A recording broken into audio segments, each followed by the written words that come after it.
Hi guys, welcome to my podcast channel, What's in Your Mind. I hope that every one of you are doing fine and safe while you are listening right now.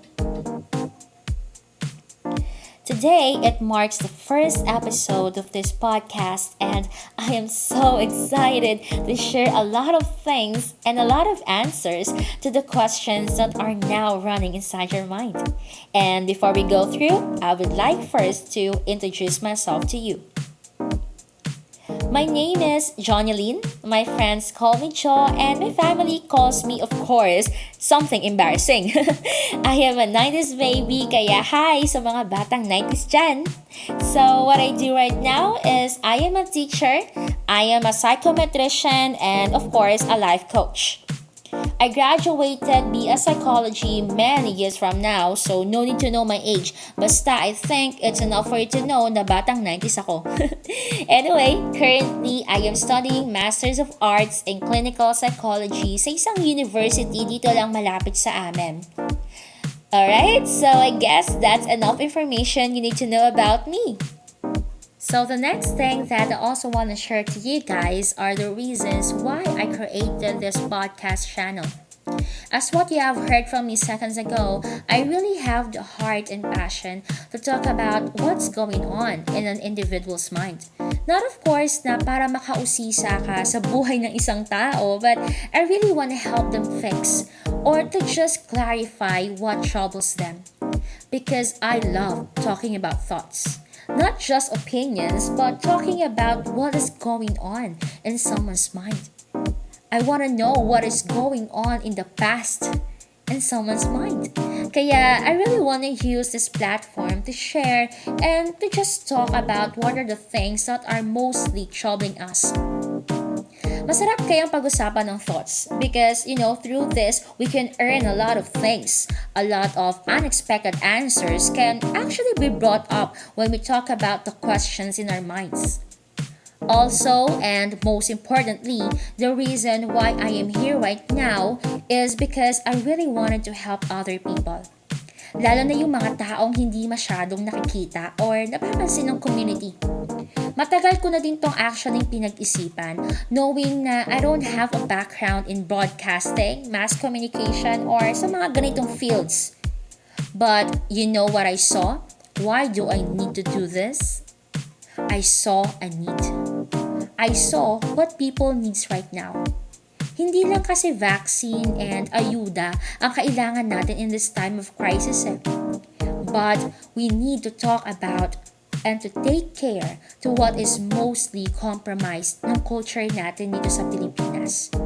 And that is our mental health. So, I welcome you guys once again to the first episode of this podcast entitled, Why is Your Mental Health Also a Priority? You know what? Nowadays, I observe that there are actually three types of people that we can see around us, most especially sa social media. Lalo na ngayon, we are in quarantine. We barely go outside, so most sa atin napapatambay talaga tayo sa social media. So, what I want you to do right now is to listen and you better check and evaluate yourself. Baka kasi isa ka dito or probably you know someone who's in this type. So, are you ready? And here they are.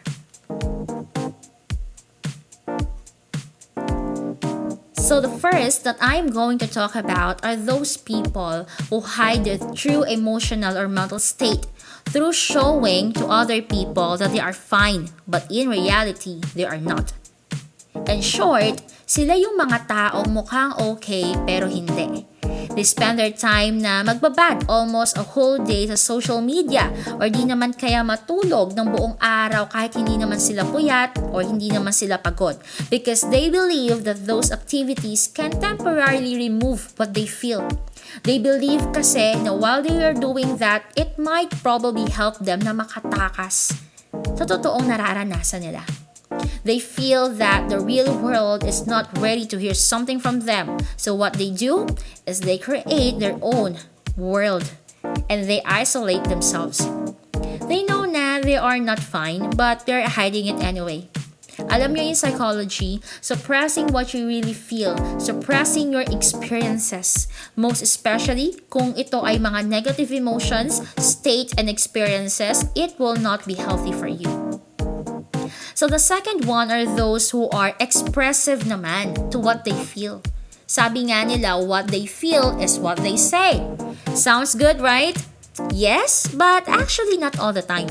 We cannot say kasi na once we vent out the disturbing emotions we feel, it does not mean that the pain and sadness will go away.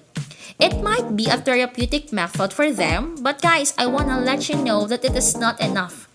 It must go through an appropriate process. Kaya ito, I have a question for you. Have you seen posts sa social media or have you witnessed personally wherein may isang tao na naglabas ang sama ng loob niya sa isang tao, nag-post sa social media or di naman kaya nagparinig, diba, towards the other party. Then it turned out na yung paglalabas yan ng sama ng loob caused a fight? Have you experienced that? Kasi ako, I witnessed that a lot of times. And I'm telling you, it is tragic. Because you know what happened there? What happened there is they are too driven by their emotions. To the point na yung disturbing emotion na dapat na maalis. Yung disturbing emotion na dapat na ma-resolve. Nakasakit pa ng ibang tao. And that is also not healthy. And the last one are those who are honest to what they feel or experience. They're honest to their family members and friends, telling them na hindi sila okay. They are what we call the reflective ones. It is actually a good thing kung iisipin natin. But you know what? The sad point there is, despite na they have loved ones on their side to talk to, the pain, confusion, anger, and sadness still does not go away. People in this type are clueless on what they need to do. They might have the people with them, but those people cannot do something about what they experience. Marami ako na-encounter ng mga taong ganito. They wanna go out from their nightmares, but they can't. Hindi kasi nila alam kung ano ang gagawin nila. Knowing these three types of people, you can actually distinguish the differences between them. But I want to let you know that these three have actually one major similarity. They are all in need. Lahat sila mayroong kailangan. And they need two rights in their situation. Dalawang tama sa buhay nila ang kailangan nila. What are these? These rights that we are talking about, they are the need, the right help, and the right people. Addressing mental health must also be like addressing COVID-19. Magkaiba man ng intensity or ng paraan, pero just like other diseases, mental health must be properly addressed. Because mental health is not only about emotions. It is not about you are sad, you are angry, you are anxious. It is more than that. Sabi nga ng American Psychological Association or ng APA, they define mental health as a simultaneous success at working, loving, and creating with the capacity of a mature and flexible resolution of conflicts between instincts, conscience, and other important people in reality. Because good mental health is important. Alam nyo, without good mental health, without it, we will barely survive the stresses and struggles sa buhay natin. Because let us admit, aminin natin sa sarili natin na we are all vulnerable in every problems ng mundo. You cannot choose what struggle ang pwede mong ma-experience. Ang stresses at problema sa buhay natin, hindi yan parang tao na pwede mong taguan kapag ka nakasalubong mo. Yung pa pwede mong iwasan at sabihin mo sa kanya na, ayoko sa'yo, layuan mo ako. Di ba? We cannot do that. Kung po pwede lang. Sana pwede, pero hindi. Pwede mong i-deny yung problema mo, pero hindi to aalis sa'yo eh. If you do not resolve it on your own with the help of the right people. And for us to face, resolve, and overcome it, we must be mentally healthy. This, okay, we need to be very careful on this. Diba? I want you to think of this very carefully. How can you think clearly Okay? How can you think clearly of the solutions to your problems if you are not well mentally? How can you manage the pressures in life kung pagod at naguguluhan yung isip mo? How can you build good relationships with other people kung hindi kayang magtiwala ng isip mo because of the grudge you're still carrying? Medyo pababawan natin, di ba, yung sitwasyon. Paano ka makakatulog kung ang dami mong iniisip? Hay nako. It is saddening, right? Nakakalungkot. I can see what these people are going through, but I cannot reach all of them at once. To tell you guys that I am not yet a full-blown expert on this. I am still on the process, but I want to use what I have, the knowledge, skills, and experience to help. I also want to share this to all of you so that you who are listening right now can also help other people. Ako, personally, I also went through nightmares in my life. Have you experienced it na alam mong gising ka pero para kang binabangungot? You know, despite of my experience, I cannot express exactly what you feel, what you're going through right now, because all individuals are different. But I wanna let you know, ikaw na nakikinig ngayon, gusto kong malaman mo that your mental health is also a priority. The mental health of your parents, mga kapatid mo, kaibigan, and even the strangers around you. They might be in the bad patch of their lives, but their mental health, your mental health, must not be compromised. It is also a priority. Nakakalungkot lang no na in our culture, mental health is not taken seriously. I heard someone who told another person who is obviously depressed na ang sabi niya, arte lang yan. Malungkot lang yan. Ine-emphasize lang yung lungkot niya kaya ganyan. Meron pa nga akong narinig na nagsasabi na, lahat naman tayo anxious ngayon eh. Huwag kang ano dyan.